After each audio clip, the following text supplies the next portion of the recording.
বারাণসীর আকাশগাত্রে প্রভাতের আলোক ছটা সবেমাত্র ফুটিয়া উঠিতেছে। বিশ্বনাথ মন্দিরে মঙ্গল আরতি শুরু হওয়ার আর বেশি দেরি নাই। শঙ্খ ঘণ্টার রবে সারা পথঘাট মুখরিত। দিকে দিকে শোনা যায় সুগম্ভীর স্তবধ্বনি, শিব শম্ভু শঙ্কর হর মহাদেব। বেণীমাধবের ধ্বজার নিকটে পঞ্চগঙ্গার প্রাচীন ঘাট। পাথরের সোপানগুলি ধাপে ধাপে নিচে বহুদূর নামিয়া গিয়াছে। সম্মুখে অর্ধচন্দ্রাকারে প্রসারিত পুণ্যতোয়া জাহ্নবী।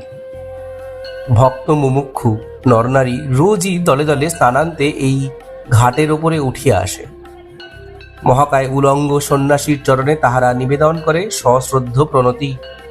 হর হর বম বম নিনাদে শিরে তাহারা ঢালিয়া দেয় পুষ্পাঞ্জলি আর গঙ্গাবাড়ি। নির্বিকার ধ্যান গম্ভীর যোগীর কিন্তু কোনো দিকেই ভ্রুক্ষেপ নাই। ভক্তের দল জানে তাহাকে সচল বিশ্বনাথ রূপে। প্রতিদিন এমনি করিয়া মহাপুরুষকে তাহারা দর্শন করিতে আসে।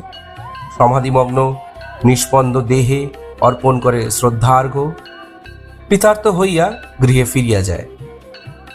কাশীধামের আবাল বৃদ্ধ বনিতার কাছে এই মানব বিগ্রহ তৈলঙ্গ মহারাজ নামে পরিচিত।